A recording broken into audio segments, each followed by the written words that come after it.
बिल्कुल। Revisit books podcast में आपका स्वागत है, जहां हम किताबों को छोटे छोटे ज्ञान में बदलते हैं जिनका आप हर दिन इस्तेमाल कर सकते हैं। तो चलिए आज बात करते हैं एंड्रू डी थॉमसन की किताब ए हाई परफॉर्मिंग माइंड पर। और सच कहूं तो इस किताब की शुरुआत ही एक ऐसी कहानी से होती है जो आपको सच में हिलाकर रख देगी। बिल्कुल, ये कोई आम कहानी नहीं है। हम यहाँ एक पेशेवर एथलीट की बात कर रहे हैं जो अपनी फिटनेस के बिल्कुल पीक पर था। हाँ, और फिर अचानक एक अजीब सी रहस्यमयी बीमारी उसे महीनों के लिए बिस्तर पर ला देती है। लेखक बताते हैं कि उनके शरीर में फॉस्फेट का लेवल इतना ज्यादा गिर गया था, खतरनाक रूप से, कि उन्हें आईसीयू में भर्ती करना पड़ा। और वो हिस्सा जहां वो बताते हैं कि उन्हें सीढ़ियां चढ़ने के लिए रेंगना पड़ता था, वो पढ़कर तो मेरे रोंगटे खड़े हो गए।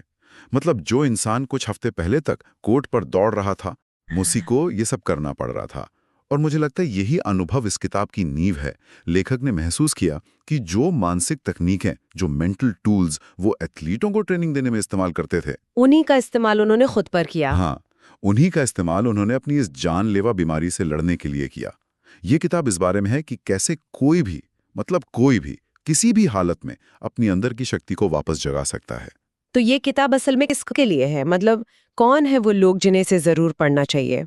मेरे ख्याल से ये उन सब के लिए है जिन्होंने कभी असफलता का सामना किया है, या अपने किसी लक्ष्य तक नहीं पहुंच पाए हैं, या शायद डर और नेगेटिव सोच की वजह से रुके हुए हैं। बिल्कुल। और ये उन लोगों के लिए भी है जो टाल मटोल की आदत, प्रोक्रास्टिनेशन, उससे छोड़ना चाहते हैं, अपनी इमोशनल ताकत बढ़ाना चाहते हैं।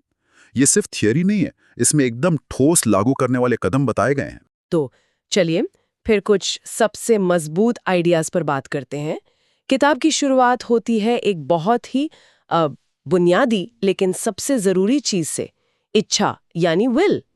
लेखक अपनी कहानी बताते हैं कि कैसे यूनिवर्सिटी के बाद उनके पास एक सेफ मार्केटिंग नौकरी का ऑफर था, लेकिन उनका दिल सिर्फ एक ही चीज चिल्ला रहा था, स्क्वॉश स्क्वॉश स्क्वॉश। हाँ, और उन्होंने उस जुनून को चुना। ये दिखाता है कि सच्ची इच्छा जो अंदर से आती है, वो हमें कितनी असाधारण चीजें करने के लिए प्रेरित कर सकती है। लेकिन सिर्फ इच्छा से तो काम नहीं चलता ना? नहीं, बिल्कुल नहीं। और यहीं पर लेखक एक बहुत ही कमाल का कॉन्सेप्ट देते हैं जो मुझे बहुत यथार्थवादी लगा। Dirty discipline. डर्टी डिसिप्लिन, ये सुनने में बड़ा दिलचस्प है। इसका मतलब है कि आपको हर दिन परफेक्ट होने की जरूरत नहीं है। हम सब प्लान बनाते हैं, है ना, कि रोज जिम जाएंगे, रोज पढ़ाई करेंगे, और फिर एक दिन चूक जाते हैं और सब छोड़ देते हैं। बस। डर्टी डिसिप्लिन कहता है कि परफेक्शन को भूल जाओ। हो सकता है आप रास्ते से भटक जाएं, कुछ दिन रुक जाएं, लेकिन जरूरी ये है कि आप फिर से शुरू करें। कुछ भी ना करने से तो ये टूटा फूटा डर्टी अनुशासन कहीं बेहतर है। ये बात तो बहुत राहत देने वाली है। और फिर आती है आदतों की ताकत।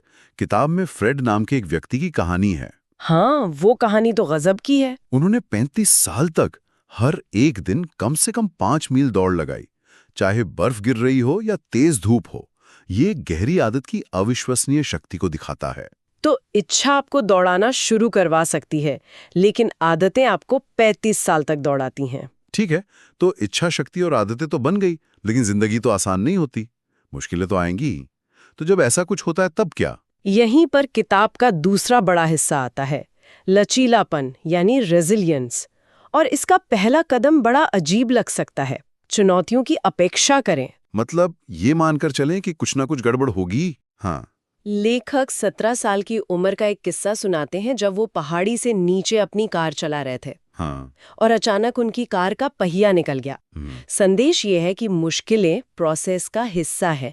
जब हम ये मान कर चलते हैं तो हम दिमागी तौर पर तैयार रहते हैं। फिर कोई भी झटका हमें पूरी तरह से तोड़ नहीं पाता। सही कहा। और यहाँ एक और महत्वपूर्ण टूल है, मुश्किल आने से पहले ही अपनी प्रतिक्रिया की योजना बनाना। पहले से योजना बनाना? हाँ, व्हाइट वाटर राफ्टिंग की कहानी बहुत अच्छी है। जब नाव तेज लहरों में फंस जाती थी तो गाइड का एक ही सरल निर्देश था, पैडल को पकड़ो और शांत रहो। अच्छा, एक सिंपल प्लान जो घबराहट को रोक सकता है। जब दिमाग पैनिक में काम करना बंद कर देता है तो ये सरल योजना आपको बचा लेती है। और शायद इसका सबसे शक्तिशाली उदाहरण लेखक के भाई जॉन की कहानी है। 24 साल की उम्र में उन्हें स्टेज 4 कैंसर का पता चला। ये एक ऐसी खबर है जो किसी को भी पूरी तरह तोड़ सकती है। बिल्कुल। लेकिन निराश होने के बजाय उन्होंने तुरंत समाधान खोजने पर ध्यान लगाया। सर्जरी, कीमोथेरेपी, लाइफस्टाइल में बदलाव, वो अस्पताल से अपना बिजनेस भी चला रहे थे। तो तीसरा टूल यही है, समस्याओं को स्वीकार करें लेकिन जल्दी से समाधान खोजें और उन पर ध्यान केंद्रित करें।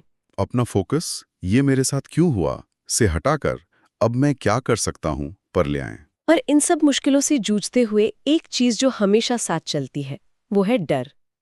लेखक ईमानदारी से बताते हैं कि कैसे डर ने उन्हें कई बार रोका। हाँ, चाहे वो सैलरी बढ़ाने के लिए पूछना हो या किसी से मिलने की बात हो, डर एक बहुत बड़ी बाधा हो सकता है।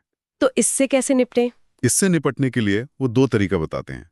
पहला, डर को सुनो और उसके बारे में कुछ करो। ज्यादातर लोग डर को दबाने की कोशिश करते हैं। लेखक कहते हैं, नहीं, उसे सुनो। सुनो, मतलब डर क्या कह रहा है ये समझो। हाँ, वो बताते हैं कि कैसे खेल के दौरान बहुत ज्यादा थक जाने के डर ने उन्हें और ज्यादा मेहनत करने के लिए प्रेरित किया। तो डर आपका एक मोटिवेटर बन सकता है। ये तो उन डरों के लिए हो गया जिनकी आप तैयारी कर सकते हैं, लेकिन उन डरों का क्या जिनका आपको बस सामना करना पड़ता है, जैसे पब्लिक स्पीकिंग? उसके लिए दूसरा टूल है, जो सुनने में शायद उल्टा लगे। डर को हाँ कहो और आगे बढ़ते रहो। डर को हाँ कहो। हाँ, पहला कदम है उसे स्वीकार करना। अपने आप से कहना, हाँ, मैं घबराई हुई हूं, उस भावना से लड़ना बंद कर देना। और दूसरा कदम? दूसरा कदम है अपने काम पर फिर से ध्यान केंद्रित करना और आगे बढ़ना। तो आप डर को खत्म नहीं कर रहे हैं, आप उसके साथ साथ अपना काम कर रहे हैं। ये अंदर के संघर्ष को खत्म कर देता है। ये बहुत ही शक्तिशाली विचार है। तो अब बात करते हैं उस जोन की जहां परफॉर्मेंस अपने चरम पर होती है। लेखक इसे फ्लो कहते हैं। हाँ, फ्लो की स्थिति।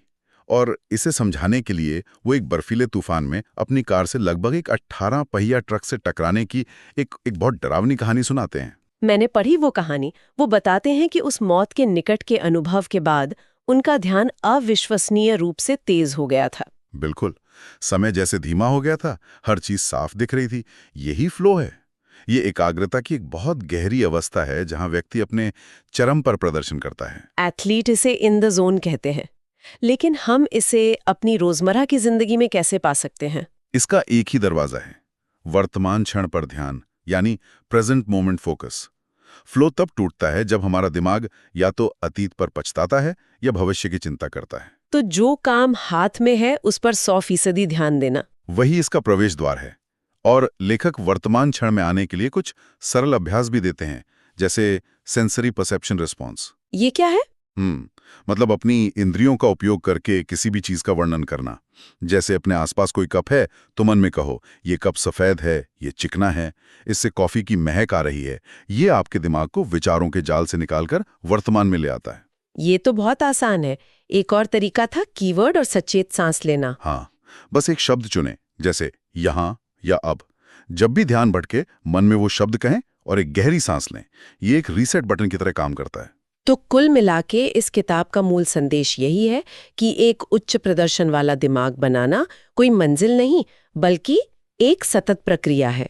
बिल्कुल, यह लचीलापन, अनुशासन और ध्यान जैसे मानसिक उपकरणों का एक सेट बनाने के बारे में है, ताकि जीवन की चुनौतियों का सामना किया जा सके।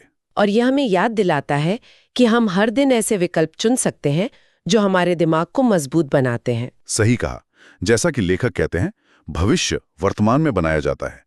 आपके पास वो सभी उपकरण हैं जिनकी आपको जरूरत है, अब बस शुरुआत करने की देर है। ये था आज का विश्लेषण। हालांकि ये चर्चा पुस्तक के पूरे पाठ का स्थान नहीं ले सकती, लेकिन यह इसकी शिक्षाओं की एक झलक जरूर दे सकती है। मुझे आशा है कि आपको ये चर्चा उपयोगी लगी होगी और मैं आगे भी आपके साथ साझा करने के लिए उत्सुक हूँ। मुझे बताएं कि आप अगली बार किस पुस्तक पर चर्चा सुनना चाहते हैं।